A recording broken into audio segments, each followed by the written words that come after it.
Hello friend, फिर से बहुत बहुत स्वागत है आप सभी का आपका अपना यूट्यूब चैनल मेजर टारगेट पर। तो फ्रेंड, आज के इस वीडियो में हम लोग क्लास 10 के साइंस का वायरल क्वेश्चन पेपर को देखेंगे जो आपके 2023 के लिए काफ़ी महत्वपूर्ण है। तो फ्रेंड, अगर आप भी इस बार मैट्रिक के बोर्ड एग्जाम देने वाले 2023 में अगर आप चाहते हैं कि साइंस में आपके बोर्ड एग्जाम में एक भी प्रश्न ना छूटे, तो इस वीडियो को शुरू से लेकर आखिरी तक अगर आप देख लेते हैं ना, तो आपके फाइनल एग्जाम में, आपके बोर्ड एग्जाम में जो है ना, काफ़ी सारे प्रश्न इसी वीडियो से रहने वाला है। ये वीडियो आपके लिए काफ़ी इंपॉर्टेंट है। और दोस्तों, इसमें जितने भी प्रश्न को हम सेलेक्ट किए हैं ना, ये सभी प्रश्न वायरल प्रश्न पत्र से लिया गया है और आपके बोर्ड एग्जाम में 2023 के बोर्ड एग्जाम में 110% लड़ेगा ही लड़ेगा। और दोस्तों, ये सभी प्रश्न को जो है ना, हम 100% यहाँ पे सही और सटीक आंसर बताएंगे, इसलिए आप क्लास को शुरू से लेकर आखिरी तक जरूर कीजिएगा। ये वीडियो आपके लिए काफ़ी इंपॉर्टेंट है। तो फ्रेंड, फटाफट से वीडियो को लाइक कर दीजिएगा। और दोस्तों, जो भी विद्यार्थी अभी तक चैनल को सब्सक्राइब नहीं किए हैं, तो साथ में चैनल को सब्सक्राइब कर लीजिएगा। साथ में नोटिफिकेशन बेल आइकन आएगा, इसे प्रेस करके ऑल पर जरूर सेलेक्ट कर लीजिएगा। और दोस्तों, जो भी विद्यार्थी अभी तक हमारे व्हाट्सएप ग्रुप में नहीं जुड़े हैं, तो जल्दी से फटाफट से मेरा व्हाट्सएप नंबर को नोट कीजिए। मेरा व्हाट्सएप नंबर है 6206076569। इस नंबर को सेव कीजिए। आप बोले कि सर व्हाट्सएप ग्रुप में जोड़ दीजिए, तो हम जो है ना आपको व्हाट्सएप ग्रुप में जोड़ देंगे। और दोस्तों, ये इस वीडियो में जितने भी क्वेश्चंस को सिलेक्ट किए हैं ना, ये सभी प्रश्न आपके बोर्ड एग्जाम 2023 के लिए काफ़ी इंपॉर्टेंट, इसलिए क्लास को बिल्कुल शुरू से लेकर आखिरी तक करते हुए जाना है। अगर आप सभी क्वेश्चंस को याद कर लेते हैं ना, तो आपके बोर्ड एग्जाम में काफ़ी सारे प्रश्न जो है ना, इसी वीडियो से रहने वाला, इसलिए वीडियो आपके लिए काफ़ी इंपॉर्टेंट है। तो फटाफट से यहाँ पे वीडियो को लाइक कर दीजिएगा। तो चलिए दोस्तों, यहाँ पे देखिएगा, जब आप क्वेश्चन पेपर सोल्व कीजिएगा, तो उससे पहले आपको यहाँ पे परीक्षा के लिए यहाँ पे कुछ निर्देश दिया गया, कुछ कंस्ट्रक्शन दिया गया है। इसको नंबर जो है ना दोस्तों, एक एक नंबर को अच्छी तरीके से डिटेल में पढ़ लेना है। इसको आपको काफ़ी अच्छी तरीके से समझ में आ जाएगा एग्जाम देने से पहले।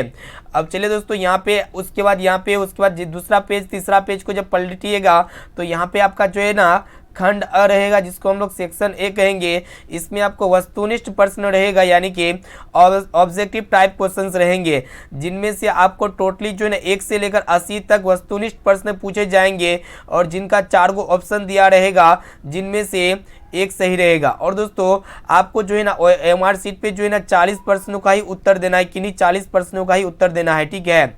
तो चलिए दोस्तों, वीडियो को फटाफट से शुरू करते हैं। जो भी विद्यार्थी क्लास को लाइक नहीं किए, तो जल्दी से फटाफट से आप क्लास को लाइक कर दीजिएगा। तो चलिए दोस्तों, देखते हैं यहाँ पे आज का जो फर्स्ट प्रश्न है, ये आपका वायरल प्रश्न पत्र है। आपके बोर्ड एग्जाम 2023 के फाइनल एग्जाम में 110% पूछे जाएंगे। तो फ्रेंड, प्रश्न एक रहा है कि आपको बताना है कि प्रकाश के परावर्तन के कितने नियम हैं। तो यहाँ पे ऑप्शन ए में आपका दिया हुआ 1 या फिर 2, और ऑप्शन सी है 3, और ऑप्शन डी में आपका दिया हुआ 4। तो फ्रेंड, प्रकाश के परावर्तन के कितने नियम होते हैं? तो प्रकाश के परावर्तन के 2 ही नियम होते हैं। यहाँ पे बी वाला ऑप्शन जो है ना, बिल्कुल ही करेक्ट आंसर हो जाएगा। और दोस्तों, आपके एग्जाम में एक प्रश्न ये भी पूछे जाएंगे कि प्रकाश की चाल सबसे ज़्यादा किस माध्यम में होती है? तो निर्वात में प्रकाश की चाल सबसे ज़्यादा होती है। और आपके एग्जाम में एक प्रश्न ये भी पूछे जाएंगे कि निर्वात में प्रकाश की चाल कितना होती है? तो 3 × 10⁸ मीटर प्रति सेकेंड होती है। इसे आपको याद होना चाहिए। अब चले फ्रेंड, देखते हैं यहाँ पे दूसरा नंबर प्रश्न, जो कि आपके बोर्ड एग्जाम में 110% लड़ेगा ही लड़ेगा, ठीक है। तो ये प्रश्न एक रहा है कि आपको बताना है कि किसी माध्यम के अपवर्तनांक का मान होता है। तो फ्रेंड, किसी भी माध्यम के अपवर्तनांक का जो मान होता है ना दोस्तों, कितना होता है? sin i/sin i के रूप में होता है, जिसको हम लोग क्या कहते हैं दोस्तों? म्यू या एन कहते हैं। म्यू या एन, ये क्या होता है? कांस्टेंट होता है। sin i/sin r को हम लोग क्या कहते हैं दोस्तों? स्नेल का नियम के नाम से भी जानते हैं। यानी कि यहाँ पे ए वाला ऑप्शन जो है ना, बिल्कुल ही करेक्ट आंसर हो जाएगा। कहने का अर्थ है कि किसी मतलब माध्यम के साइन आई का मतलब होता है, आपको पता होना चाहिए, जो अपवर्तन का जो दूसरा नियम होता है, क्या होता है दोस्तों? किसी खास 2 माध्यम के लिए आपतन कोण की ज्या तथा अपवर्तन कोण की ज्या का अनुपात क्या होता है? स्थिर रहता है, यानी कि कॉन्स्टेंट रहता है, इसका मान नहीं बदलता है। अब चलिए फ्रेंड, देखते हैं यहाँ पे नेक्स्ट क्वेश्चन की तरफ बढ़ चलते हैं, जो कि आपके बोर्ड एग्जाम में जो है ना 110% पूछे जाएंगे। तो फ्रेंड, प्रश्न एक रहा है कि आपको बताना है कि समतल दर्पण द्वारा बना प्रतिबिंब हमेशा कैसा होता है? ऑप्शन ए में आपका दिया हुआ है वास्तविक होता है, और ऑप्शन बी है काल्पनिक होता है या फिर कभी वास्तविक तो कभी काल्पनिक होता है, और ऑप्शन डी में आपका दिया हुआ इनमें से कोई नहीं। तो फ्रेंड हम आपको बता देते हैं समतल दर्पण में जो प्रतिबिंब बनता है ना दोस्तों हमेशा काल्पनिक होता है यानी कि भरचोल होता है। यहाँ पे बी वाला ऑप्शन जो है ना बिल्कुल ये करेक्ट आंसर हो जाएगा। और दोस्तों एक प्रश्न ये पूछे आते हैं कि कौन सा दर्पण में सिर्फ और सिर्फ काल्पनिक प्रतिबिंब बनता है, तो वह होता है आपका उत्तल दर्पण और समतल दर्पण। समतल दर्पण और उत्तल दर्पण में सिर्फ और सिर्फ काल्पनिक प्रतिबिंब बनता है। और दोस्तों जो काल्पनिक प्रतिबिंब होता है ना उसे हम लोग पर्दे पर प्राप्त नहीं कर सकते हैं। अब चलिए फ्रेंड देखते हैं यहाँ पे चौथा नंबर प्रश्न जो कि आपके बोर्ड एग्जाम में 110% पूछे जाएंगे। तो फ्रेंड प्रश्न ये कराए कि आपको बताना है कि हजामत बनाने के लिए प्रयोग किया जाता है। तो यहाँ पे ऑप्शन ए में आपको उत्तल दर्पण का या फिर अवतल दर्पण का, और ऑप्शन सी है समतल दर्पण का या फिर उपर्युक्त तो तीनों। तो फ्रेंड हजामत बनाने के लिए प्रयोग कौन सा दर्पण का प्रयोग किया जाता है, तो अवतल दर्पण का प्रयोग किया जाता है। यानी कि यहाँ पे बी वाला ऑप्शन जो है ना बिल्कुल ही करेक्ट आंसर हो जाएगा। और दोस्तों अवतल दर्पण में जो प्रतिबिंब बनता है ना कैसा बनता है, वास्तविक उल्टा और वस्तु से बड़ा प्रतिबिंब बनता है। अब चलिए फ्रेंड देखते हैं यहाँ पे नेक्स्ट क्वेश्चन जो कि आपके बोर्ड एग्जाम में 110% पूछे जाएंगे। ठीक है, यहाँ पे जितने भी क्वेश्चंस को हम बता रहे हैं ना ये सभी प्रश्न जो है ना आपके क्वेश्चन पेपर से लिया गया है। 2023 का एग्जाम में 110% जो है ना इनमें से काफ़ी सारे प्रश्न पूछे ही जाएंगे। इसीलिए आप जो है ना एक एक क्वेश्चन को अच्छी तरीके से समझते हुए चलिए और एक एक क्वेश्चन को अच्छी तरीके से याद कर लीजिएगा दोस्तों। तो फ्रेंड 5 नंबर प्रश्न ये करा है कि कोई विलयन लाल लिटमस पत्र को नीला कर देता है तो इसका पीएच मान संभव तो क्या होगा। ऑप्शन ए में आपका दिया 1 या फिर 4 या फिर 5 या फिर ऑप्शन डी में आपका दिया हुआ 10। तो फ्रेंड हम आपको बता देते हैं क्षार का काम क्या होता है कि लाल लिटमस पत्र को नीला कर देना। और दोस्तों क्षार का जो पीएच मान होता है ना क्या होता है 7 से अधिक होता है यानी कि 7 से ज़्यादा होता है। तो 7 से ज़्यादा कौन सा ऑप्शन में है, ऑप्शन डी में आपका दिया गया है। यहाँ पे डी वाला ऑप्शन जो है ना बिल्कुल ही करेक्ट आंसर हो जाएगा। और दोस्तों आपके बोर्ड एग्जाम में एक प्रश्न भी पूछे आते हैं कि क्षार का स्वाद कैसा होता है। तो फ्रेंड क्षार का जो स्वाद होता है ना दोस्तों कड़वा होता है, साथ में इसे भी आपको याद होना चाहिए। अब चलिए फ्रेंड देखते हैं यहाँ पे छठा नंबर प्रश्न जो कि आपके बोर्ड एग्जाम में 110% पूछे जाएंगे। तो फ्रेंड प्रश्न ये कराए कि आपको बताना है कि किसी भी उदासीन विलयन का पीएच मान होता है। तो यहाँ पे ऑप्शन ए में आपको दिया 5 या फिर 7 और ऑप्शन सी है 14 और ऑप्शन डी में आपका दिया हुआ 0। तो फ्रेंड किसी भी उदासीन विलयन का जो पीएच मान होता है ना कितना होता है 7 होता है। यानी कि यहाँ पे बी वाला ऑप्शन जो है ना बिल्कुल ही करेक्ट आंसर हो जाएगा। और दोस्तों जिस भी विलयन के पीएच का मान 7 से कम होता है ना तो वह विलयन अम्लीय प्रकृति का होता है, और वो जो होता है ना वो 7 से कम जैसे कि यहाँ पे 5 दिया गया है। और दोस्तों जिस भी विलयन के पीएच का मान 7 से ज़्यादा होता है तो वो क्षारीय प्रकृति का होता है। अब चलिए फ्रेंड देखते हैं यहाँ पे 7 नंबर प्रश्न जो कि आपके बोर्ड एग्जाम के लिए काफ़ी इंपॉर्टेंट है। आपके बोर्ड एग्जाम में एक एक प्रश्न जो ना पूछे जाएंगे हूबहू 2023 के एग्जाम में, इसलिए आप कोशिश कीजिएगा एक एक क्वेश्चन का आंसर जो है लाइव चैट में कमेंट जरूर कीजिएगा। इससे हमको ये पता चलेगा कि आपको जो है ना प्रश्न का उत्तर याद है। तो फ्रेंड प्रश्न एक राय कि आपको बताना है कि निम्नलिखित में से कौन लवण है। तो यहाँ पे ऑप्शन ए में आपका दिया HCl या फिर NaOH या फिर K2SO4 और ऑप्शन डी में आपका दिया हुआ NH4OH। तो फ्रेंड इनमें जो लवण होगा ना दोस्तों कौन होगा, K2SO4 हो जाएगा, जिसको हम लोग क्या कहेंगे पोटेशियम सल्फेट कहेंगे। यह एक प्रकार का लवण है। यहाँ पे सी वाला ऑप्शन जो है ना बिल्कुल ही करेक्ट आंसर हो जाएगा। HCl एक प्रकार का क्या होते हैं हाइड्रोक्लोरिक अम्ल होते हैं, और NaOH एक प्रकार का क्या होते हैं दोस्तों क्षार होते हैं और भस्म भी कह सकते हैं। NH4OH यह भी एक प्रकार के क्या होते हैं क्षार होते हैं। अब चलिए फ्रेंड देखते हैं यहाँ पे नेक्स्ट क्वेश्चन जो कि आपके बोर्ड एग्जाम में 110% पूछे जाएंगे। तो फ्रेंड प्रश्न एक राय कि आपको बताना है कि हमारे शरीर में पीएच के कितने परास के बीच कार्य करता है, यानी कि हमारे शरीर का जो पीएच मान होता है ना दोस्तों कितना रेंज होता है उसका। तो यहाँ पे ऑप्शन दिया गया है। ऑप्शन ए में आपका दिया 6.6 से 6.0 से 6.8 के बीच या फिर 7.0 से 7.8 के बीच या फिर 2.1 से 3.8 के बीच या फिर 5.1 से 5.8 के बीच। तो फ्रेंड हमारे शरीर का जो पीएच मान होता है ना दोस्तों कितना होता है वही आपको बताना है। तो 7.0 से 7.8 के बीच होता है, यानी कि यहाँ पे बी वाला ऑप्शन जो है ना बिल्कुल ही करेक्ट आंसर हो जाएगा। और दोस्तों आपके बोर्ड एग्जाम में एक प्रश्न ये भी पूछे आते हैं कि रक्त का पीएच मान कितना होता है। तो फ्रेंड रक्त का जो पीएच मान होता है ना कितना होता है 7.4 होता है। अब चलिए फ्रेंड देखते हैं यहाँ पे नेक्स्ट क्वेश्चन की तरफ बढ़ चलते हैं, जो कि आपके बोर्ड एग्जाम में 110% पूछे जाएंगे। तो फ्रेंड प्रश्न एक रहा है कि आपको बताना है कि दांतों को साफ करने के लिए दंत मंजन, जिसको हम लोग टूथपेस्ट कहेंगे, पराया होता है।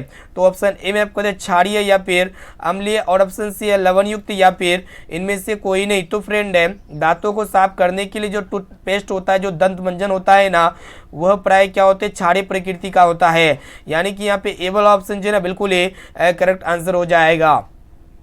अब चलिए फ्रेंड देखते हैं यहाँ पे 10 नंबर प्रश्न, जो कि आपके बोर्ड एग्जाम में 110% ये भी प्रश्न जो ना पूछे जाएंगे। तो फ्रेंड प्रश्न लेकर आए कि मनुष्य में वीर्य संबंधित है। तो मनुष्य में वीर्य जो संबंधित होते हैं ना, किससे होते हैं, पोषण से होते हैं, या फिर श्वसन से होते हैं, या फिर उत्सर्जन से होते हैं, और ऑप्शन डी है परिवहन से होते हैं। तो फ्रेंड हम आपको बता देते हैं, मनुष्य में जो वीर्य संबंधित है ना दोस्तों, किससे है, उत्सर्जन से। इसे आपको याद होना चाहिए। यहाँ पे सी वाला ऑप्शन जो है ना बिल्कुल ही करेक्ट आंसर हो जाएगा। अब चलिए फ्रेंड देखते हैं यहाँ पे अगला क्वेश्चन की तरफ बढ़ चलते हैं, जो कि बोर्ड एग्जाम के लिए काफी महत्वपूर्ण है। यहाँ पे आपको बताना है कि मनुष्य में प्रमुख उत्सर्जी अंग है। यानी कि मनुष्य का जो प्रमुख उत्सर्जी अंग है ना दोस्तों, क्या वही आपको बताना है।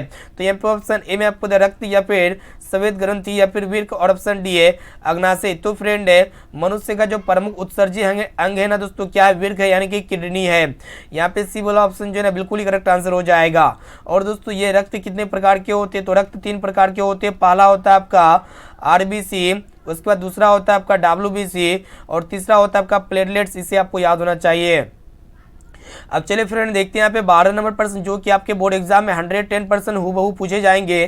तो यहाँ पे आपको बताना है कि अमीबा अपना भोजन किसके द्वारा पकड़ता है। तो यहाँ पे ऑप्शन ए में आपको स्पर्शक के द्वारा, या फिर कुटपाद के द्वारा, या फिर जीभ के द्वारा, और ऑप्शन डी है इनमें से कोई नहीं। तो फ्रेंड अमीबा अपना भोजन जो है ना कुटपाद के द्वारा पकड़ता है। यानी कि यहाँ पे बी वाला ऑप्शन जो है ना बिल्कुल ही करेक्ट आंसर हो जाएगा। और दोस्तों ये अमीबा जो होते हैं ना, एक कोशिकीय जीव होते हैं, साथ में से भी आपको याद होना चाहिए।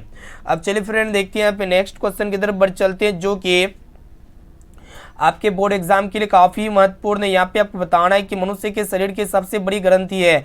तो मनुष्य के शरीर की जो सबसे बड़ी ग्रंथि होती है ना, कौन सा ग्रंथि होती है, लीवर होती है, फिर अग्नाशय होती है, या फिर अंडाशय होती है, या फिर एड्रिनल होती है। तो चलिए दोस्तों हम फटाफट से बता देते हैं, मनुष्य के शरीर की जो सबसे बड़ी ग्रंथि होती है ना, कौन सा ग्रंथि होती है, वही आपको बताना है, ठीक है।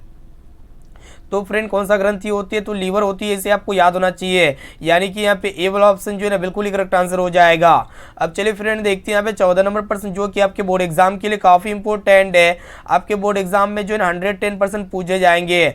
तो फ्रेंड प्रश्न एक रहा है कि आपको बताना है कि निम्नलिखित में से कौन सा पादप हार्मोन है। तो यहाँ पे ऑप्शन ए में आपका दिया हुआ इंसुलिन, या फिर थायरोक्सिन, और ऑप्शन सी एस्ट्रोजन, या फिर साइटोकाइनिन। तो फ्रेंड हम आपको बता देते हैं, पादप में 5 प्रकार के हार्मोन पाए जाते हैं, जिनमें से क्या क्या हो सकते हैं, जैसे कि साइटोकाइनिन एक प्रकार का पादप हार्मोन है, और इनके साथ साथ इथिलीन भी होते हैं, एब्सिसिक एसिड भी होते हैं, और जिबरेलिन्स भी होते हैं, और ऑक्सीजन भी होते हैं। अब चलिए फ्रेंड देखते हैं यहाँ पे नेक्स्ट क्वेश्चन को देखिएगा। तो फ्रेंड 15 नंबर प्रश्न, जो कि आपके बोर्ड एग्जाम में पूछे जाएंगे। तो फ्रेंड प्रश्न एक रहा है कि आपको बताना है कि इंसुलिन की कमी के कारण कौन सा रोग होता है। तो यहाँ पे ऑप्शन ए में आपका दिया हुआ एड्स, या फिर बैडी, या फिर घेंगा, और ऑप्शन डी में आपका दिया मधुमेह। तो फ्रेंड इंसुलिन की कमी के कारण जो है ना कौन सा रोग होता है, तो मधुमेह यानी कि डायबिटीज रोग होता है। यहाँ पे डी वाला ऑप्शन जो है ना बिल्कुल ही करेक्ट आंसर हो जाएगा। और दोस्तों विटामिन बी की कमी के कारण कौन सा रोग होता है, तो बैडी रोग होता है। और आयोडीन की कमी के कारण कौन सा रोग होता है, घेंगा रोग होता है। अब चलिए फ्रेंड देखते हैं यहाँ पे 16 नंबर प्रश्न, जो कि आपके बोर्ड एग्जाम में 110% पूछे जाएंगे। तो फ्रेंड प्रश्न एक रहा है कि आपको बताना है कि आयोडीन की कमी से कौन सा रोग होता है। तो यहाँ पे ऑप्शन ए में आपको देखिए घेंगा रोग, या फिर मधुमेह, और ऑप्शन सी स्कर्वी, या फिर एड्स। तो फ्रेंड हम आपको बता देते हैं, आयोडीन की कमी से जो है ना दोस्तों कौन सा रोग होता है, तो घेंगा रोग होता है। यानी कि यहाँ पे ए वाला ऑप्शन जो है ना बिल्कुल ही करेक्ट आंसर हो जाएगा। और दोस्तों विटामिन सी की कमी के कारण कौन सा रोग होता है, तो स्कर्वी रोग होता है। इसे आपको याद होना चाहिए। और इंसुलिन की कमी के कारण से कौन सा रोग होता है, मधुमेह रोग होता है। अब चलिए फ्रेंड देखते हैं यहाँ पे नेक्स्ट क्वेश्चन को देखिएगा, जो कि आपके बोर्ड एग्जाम में 100% पूछे जाएंगे, हूबहू रहेगा। तो फ्रेंड प्रश्न एक रहा है कि आपको बताना है कि मानव नेत्र वस्तु का प्रतिबिंब निम्न में से किस भाग पर बनाता है। तो यहाँ पे ऑप्शन ए में आपको दे कॉर्निया पर, या फिर आइरिस पर, या फिर रेटिना पर, और ऑप्शन डी में आपको दे पुतली पर। तो फ्रेंड मानव नेत्र के जिस भाग पर किसी भी वस्तु का प्रतिबिंब बनता है ना, तो उसे हम लोग क्या कहते हैं, रेटिना या फिर दृष्टि पटल कहते हैं। यानी कि यहाँ पे सी वाला ऑप्शन जो है ना बिल्कुल ही करेक्ट आंसर हो जाएगा। और दोस्तों मानव नेत्र में जो प्रतिबिंब बनता है ना कैसा बनता है, वास्तविक, उल्टा तथा वस्तु से छोटा बनता है। अब चलिए फ्रेंड देखते हैं यहाँ पे 18 नंबर प्रश्न जो कि आपके बोर्ड एग्जाम के लिए काफी इंपॉर्टेंट है, ये भी प्रश्न जो है ना पूछे ही जाएंगे। तो फ्रेंड प्रश्न ये कह रहा है कि विभवांतर का एसआई मात्रक है, तो विभवांतर का एसआई मात्रक क्या होता है ये आपको बताना है। तो ये आपको ऑप्शन ए में आपका दिया ओम या फिर कूलम या फिर एम्पियर और ऑप्शन डी है वोल्ट। तो फ्रेंड है विभवांतर का जो एसआई मात्रक होते हैं ना क्या होते हैं, वोल्ट होते हैं, यानी कि यहाँ पे डी वाला ऑप्शन जो है ना बिल्कुल ही करेक्ट आंसर हो जाएगा। और दोस्तों विद्युत आवेश का एसआई मात्रक क्या होते हैं, कूलम होते हैं, और विद्युत धारा का एसआई मात्रक क्या होते हैं, एम्पियर होते हैं, और प्रतिरोध का एसआई मात्रक क्या होते हैं, ओम होते हैं। अब चलिए फ्रेंड देखते हैं यहाँ पे 19 नंबर प्रश्न को देखिएगा जो कि आपके बोर्ड एग्जाम के लिए काफी महत्वपूर्ण है, ये भी प्रश्न जो ना 110% पूछे जाएंगे। तो फ्रेंड प्रश्न एक राय कि आपको बताना है कि धारा मापने की यंत्र को कहते हैं, यानी कि धारा मापने की यंत्र को क्या कहते हैं। ऑप्शन ए में आपका दिया हुआ है अमीटर या फिर वोल्ट मीटर या फिर कूलम, और ऑप्शन डी है एम्पियर। तो फ्रेंड है जिस भी डिवाइस से धारा मापा जाता है ना तो उस यंत्र का नाम क्या होता है, एमीटर होता है। यानी कि यहाँ पे ए वाला ऑप्शन जो है ना बिल्कुल ही करेक्ट आंसर हो जाएगा। और दोस्तों एक प्रश्न आपके बोर्ड एग्जाम में ये भी पूछे जाते हैं कि विभवांतर मापने वाले यंत्र को क्या कहते हैं, तो वोल्ट मीटर कहते हैं, इसे आपको याद होना चाहिए। अब चलिए फ्रेंड देखते हैं यहाँ पे 20 नंबर प्रश्न को देखिएगा जो कि आपके बोर्ड एग्जाम के लिए काफी महत्वपूर्ण है, ये भी प्रश्न जो ना पूछे जाएंगे। तो फ्रेंड प्रश्न एक राय कि आपको बताना है कि रासायनिक अभिक्रिया के दौरान किसी पदार्थ में ऑक्सीजन का योग यानी कि वृद्धि कहलाता है। ऑप्शन ए में आपका दिया अपचयन या फिर उपचयन या फिर संक्षारण, और ऑप्शन डी में आपका दिया इनमें से कोई नहीं। तो फ्रेंड है रासायनिक अभिक्रिया के दौरान किसी पदार्थ में ऑक्सीजन का योग यानी कि वृद्धि क्या कहलाता है ये आपको बताना है, ठीक है। तो उपचयन कहलाता है, इसे आपको याद होना चाहिए। यानी कि यहाँ पे बी वाला ऑप्शन जो है ना बिल्कुल ही करेक्ट आंसर हो जाएगा। और दोस्तों एक प्रश्न ये पूछा जाता है आपके एग्जाम में कि रासायनिक अभिक्रिया के दौरान किसी पदार्थ में ऑक्सीजन का ह्रास क्या कहलाता है, तो अपचयन कहलाता है, साथ में इसे भी आपको याद होना चाहिए। अब चलिए फ्रेंड देखते हैं यहाँ पे नेक्स्ट क्वेश्चन की तरफ बढ़ चलते हैं। तो फ्रेंड 21 नंबर प्रश्न क्या कराए कि यहाँ पे आपको बताना है कि निम्नलिखित में से कौन सा बुझा हुआ चूना है। तो यहाँ पे देखिएगा दोस्तों ऑप्शन ए में आपका दिया हुआ है कैल्शियम ऑक्साइड या फिर कैल्शियम हाइड्रोक्साइड या फिर कैल्शियम कार्बोनेट, और ऑप्शन डी है कैल्शियम। तो फ्रेंड हम आपको बता देते हैं इनमें से जो है ना दोस्तों बुझा हुआ चूना कौन है, तो कैल्शियम हाइड्रोक्साइड है, यानी कि जिसको हम लोग क्या कहते हैं CaOH कहते हैं। यहाँ पे बी वाला ऑप्शन जो है ना बिल्कुल ही करेक्ट आंसर हो जाएगा। और दोस्तों बिना बुझा हुआ चूना का जो रासायनिक सूत्र होता है क्या होता है, CaO होता है, यानी कि कैल्शियम ऑक्साइड होता है। अब चलिए फ्रेंड देखते हैं यहाँ पे 22 नंबर प्रश्न जो कि आपके बोर्ड एग्जाम में ये भी प्रश्न जो 110% पूछे जाएंगे। तो फ्रेंड प्रश्न एक राय कि आपको बताना है कि फॉर्मिक अम्ल का आयुपेक नाम है। तो फॉर्मिक अम्ल का जो आयुपेसी नाम होता है क्या होता है, मेथनोइक अम्ल होता है। यानी कि यहाँ पे ए वाला ऑप्शन जो है ना बिल्कुल ही करेक्ट आंसर हो जाएगा। अब चलिए फ्रेंड देखते हैं यहाँ पे नेक्स्ट क्वेश्चन को देख लेते हैं जो कि काफी महत्वपूर्ण है। यहाँ पे आपको बताना है 23 नंबर प्रश्न भी बोर्ड एग्जाम में 110% पूछे जाएंगे। तो फ्रेंड प्रश्न देख रहा है कि निकट दृष्टि दोष में किस लेंस का प्रयोग होता है।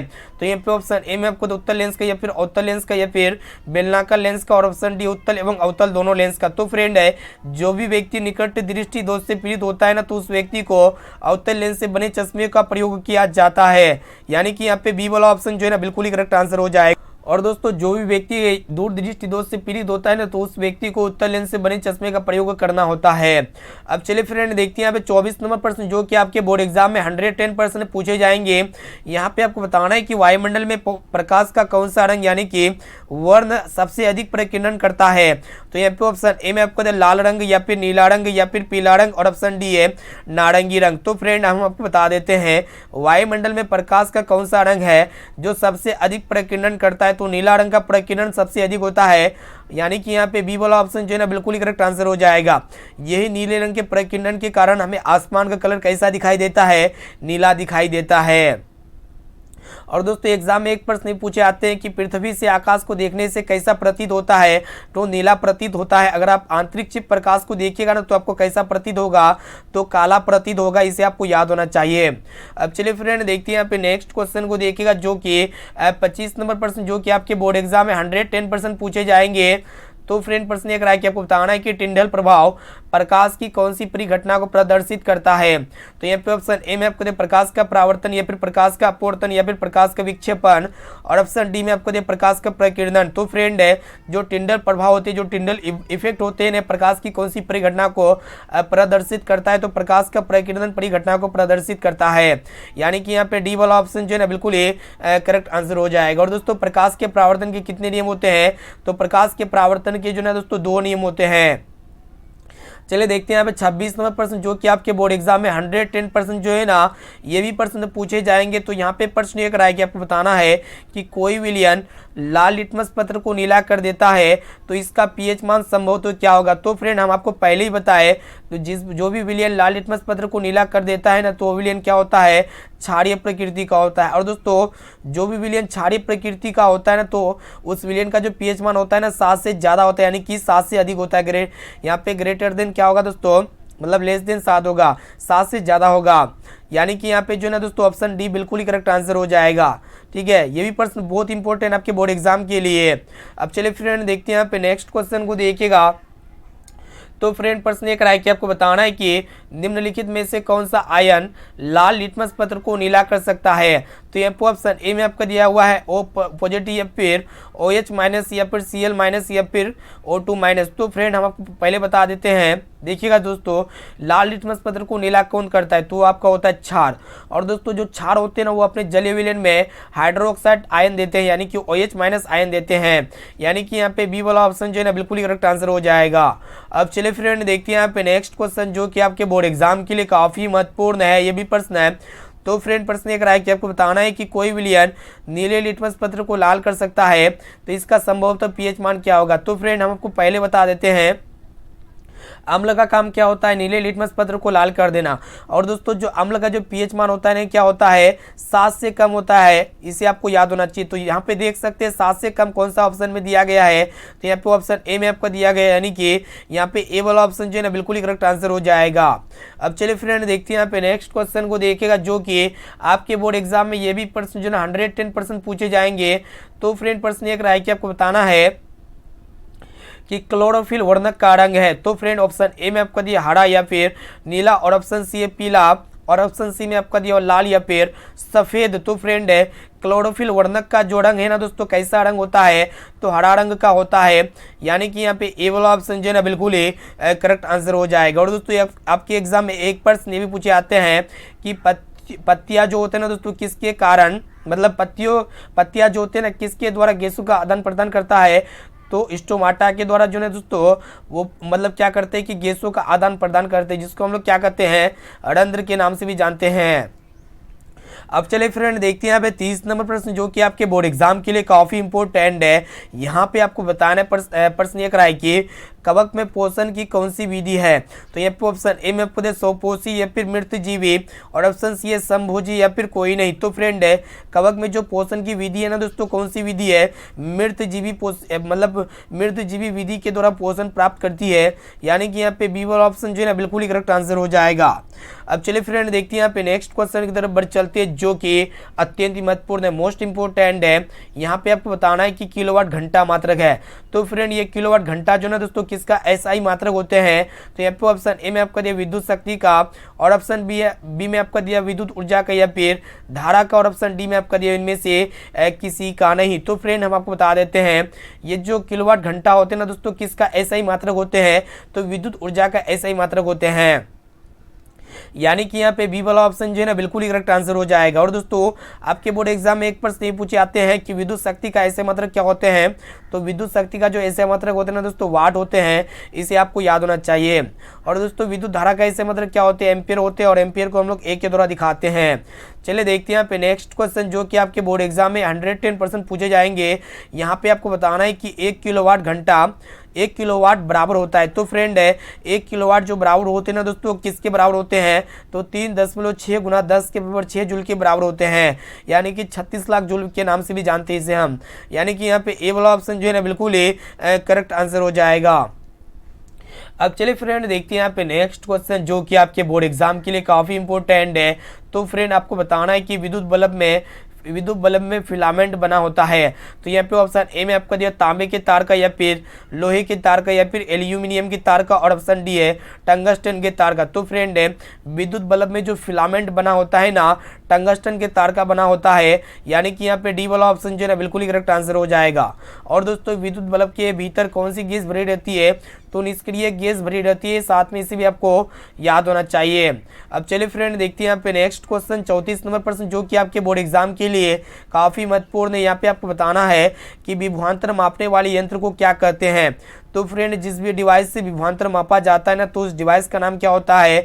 वोल्ट मीटर होता है, यानी कि यहाँ पे डी वाला ऑप्शन जो है ना बिल्कुल ही करेक्ट आंसर हो जाएगा।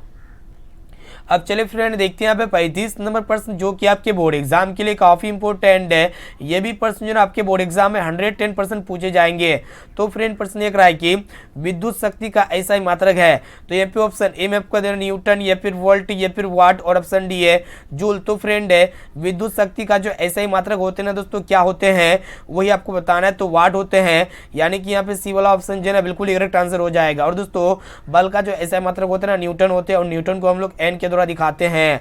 और दोस्तों ऊर्जा का ऐसे मात्रक क्या होते हैं? जूल होते हैं। चलिए देखते हैं यहाँ पे नेक्स्ट क्वेश्चन 36 नंबर प्रश्न, जो कि आपके बोर्ड एग्जाम में ये भी प्रश्न ना पूछे ही जाएंगे। यहाँ पे आपको बताना है कि विद्युत आवेश का ऐसा मात्रक क्या है? तो यहाँ पे ऑप्शन ए में आपको दिया वोल्ट, या फिर ओम, और ऑप्शन सी एम्पियर, या फिर कूलम। तो फ्रेंड विद्युत आवेश का जो ऐसे मात्रक होते हैं ना, क्या होते हैं? कूलम होते हैं, यानी कि यहाँ पे डी वाला ऑप्शन जो है ना बिल्कुल ही करेक्ट आंसर हो जाएगा। अब चलिए फ्रेंड देखते हैं यहाँ पे नेक्स्ट क्वेश्चन की तरफ बढ़ चलते हैं, जो कि बहुत इंपॉर्टेंट है। तो फ्रेंड 37 नंबर प्रश्न ये रहा है कि आपको बताना है कि मुकुलन द्वारा अलैंगिक जनन होता है, यानी कि मुकुलन द्वारा अलैंगिक जनन जो है ना किस में होता है? ऑप्शन ए में आपको हाइड्रा में, या फिर मटर में, या फिर शैवाल में, और ऑप्शन डी है प्लाज्मोडियम में। तो चलिए दोस्तों हम फटाफट से बता देते हैं, मुकुलन के द्वारा जो अलैंगिक जनन होता है ना दोस्तों, किस में होता है वही आपको बताना है। तो हाइड्रा में होता है, यानी कि यहाँ पे ए वाला ऑप्शन जो है ना बिल्कुल ही करेक्ट आंसर हो जाएगा। अब चलिए फ्रेंड देखते हैं यहाँ पे नेक्स्ट क्वेश्चन 38 नंबर प्रश्न भी बहुत ही इंपॉर्टेंट आपके बोर्ड एग्जाम के लिए। यहाँ पे आपको बताना है कि अलैंगिक जनन मुकुलन द्वारा होता है। तो फ्रेंड अलैंगिक जनन मुकुलन द्वारा किस में होता है? तो ईस्ट में होता है, इसे आपको याद होना चाहिए। यहाँ पे बी वाला ऑप्शन जो है ना बिल्कुल ही करेक्ट आंसर हो जाएगा। अब चलिए फ्रेंड देखते हैं यहाँ पे नेक्स्ट क्वेश्चन 39 नंबर प्रश्न क्या कराया कि आपको बताना है कि पराग कोष में होते हैं।